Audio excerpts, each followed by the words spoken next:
Bonsoir Monsieur Chanvert. Bonsoir. Je précise que vous êtes le directeur du groupe de maisons de retraite et de services à domicile, l'ABCD, et que vous êtes aussi président de l'ADPA.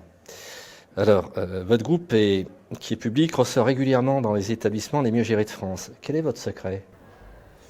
Alors, d'abord, on est moins mal doté en personnel que beaucoup d'autres établissements ou services à domicile.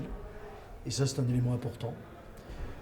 Ensuite, on a depuis très longtemps décidé d'axer tout notre développement et toute notre réflexion à partir de l'analyse des résidents. Et donc, il y a une trentaine d'années, on a fait un audit auprès des résidents pour leur demander ce qui allait, ce qui n'allait pas et surtout ce qu'ils voulaient dans l'avenir. Et régulièrement, on les réinterroge là-dessus. Et je dirais que il n'y a rien aujourd'hui qui ne se fasse si ça ne part pas de ce que souhaitent les résidents. Je pense que ça, c'est un élément fondamental à partir duquel, avec d'autres collègues, on a créé une démarche qui s'appelle Citoyennage, à laquelle tous les établissements et services à domicile de France peuvent participer, qui est une démarche où justement les résidents, les personnes aidées à domicile se rencontrent dans des colloques régionaux et font le point sur ce qui fonctionne bien, ce qu'il faut améliorer dans leurs établissements, dans leur vie à domicile ou globalement en tant que personnes âgées dans la société. Et pour ça, on a le soutien de la CNSA et de la Fondation de France. D'accord. Hormis le manque de personnel très souvent évoqué, dans quel domaine un EHPAD peut-il améliorer ses prestations? Le premier élément, c'est avoir plus de personnel. Et ça, malheureusement, ça ne dépend pas de l'établissement, pas plus d'ailleurs que des services à domicile, mais ça dépend des pouvoirs publics. Et ça, c'est un enjeu majeur. Si le secteur a une aussi mauvaise image de marque, c'est d'abord parce que les pouvoirs publics ont abîmé ce secteur. C'est un beau métier que de travailler auprès des personnes âgées, que de faire que des hommes et des femmes qui ont construit la France telle qu'elle est aujourd'hui puissent être accompagnés quand ils deviennent très âgés. C'est un beau métier à domicile, c'est un beau métier en établissement. Mais les pouvoirs publics, par leur incapacité à comprendre les besoins et les attentes des personnes âgées, ont abîmé ce métier en faisant un métier où les salariés n'ont jamais le temps de rien. Et c'est ça qui est le premier drame dans notre pays. Après, je pense que ce qu'on peut améliorer, c'est justement, nous, en tant que professionnels, partir de ce que sont vraiment les attentes des personnes âgées. Et quand on écoute les personnes âgées, on se rend compte qu'elles ont des attentes en termes de liberté de faire, y compris si elles ont des handicaps importants, alors qu'au fond, les pouvoirs publics et les familles sont toujours dans une attente de sécurité. Et je pense que si nous, en tant que professionnels, nous nous mettons à l'écoute beaucoup plus des personnes âgées, nous créerons des établissements, des services à domicile qui seront beaucoup plus du côté de la liberté. Et in fine, ça, quand on le développe, ça marche parce que les résidents sont contents. Et donc, curieusement, les personnes âgées sont heureuses, ça, c'est pas douteux. Mais curieusement, les familles et les pouvoirs publics, du coup, adhèrent au modèle. Or, aujourd'hui, on nous rebat les oreilles avec le fait que les personnes sont dépendantes, c'est-à-dire dépendantes de tout, donc ne peuvent rien faire.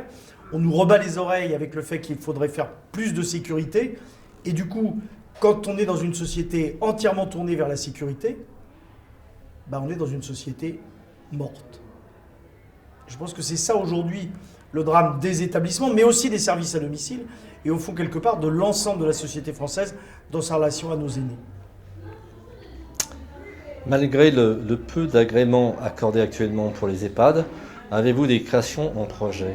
Oui, on a un projet dans le groupe public que je dirige, c'est de créer une résidence service senior. Parce que précisément, la résidence service senior, c'est une structure qui n'est pas imprégnée de cette logique sécuritaire, qui est dans une logique de domicile.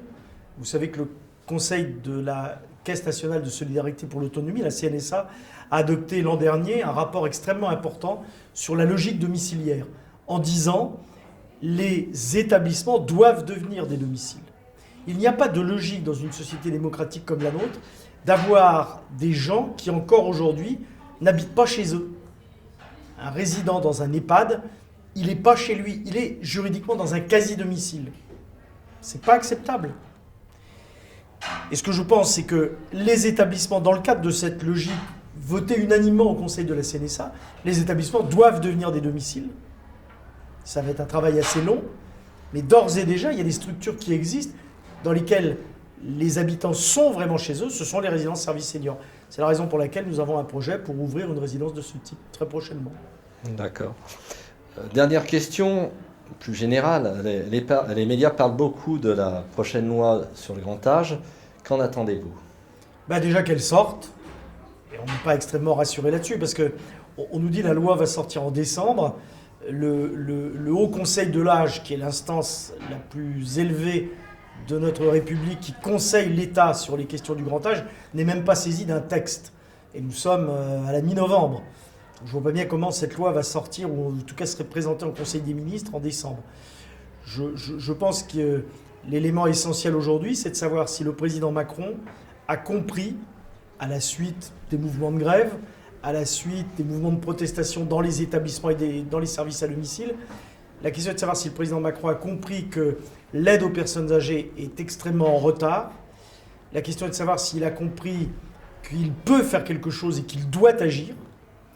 Et la question est de savoir si prochainement il va mobiliser les crédits qui vont permettre de mieux accompagner les personnes âgées. Alors évidemment, c'est une dépense, mais c'est surtout un investissement. Parce que mieux accompagner les personnes âgées à domicile ou en établissement, c'est créer des centaines de milliers d'emplois, donc c'est diminuer le chômage. Et il y a plein de secteurs d'activité aujourd'hui, plein de professionnels qui sont au chômage et qui pourraient être recrutés dans des établissements ou dans des services à domicile.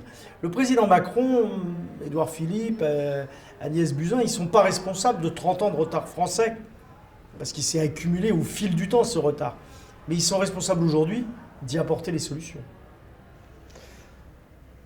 Monsieur Chambert, je vous remercie. Merci Je à vous souhaite vous. une bonne soirée. À vous aussi.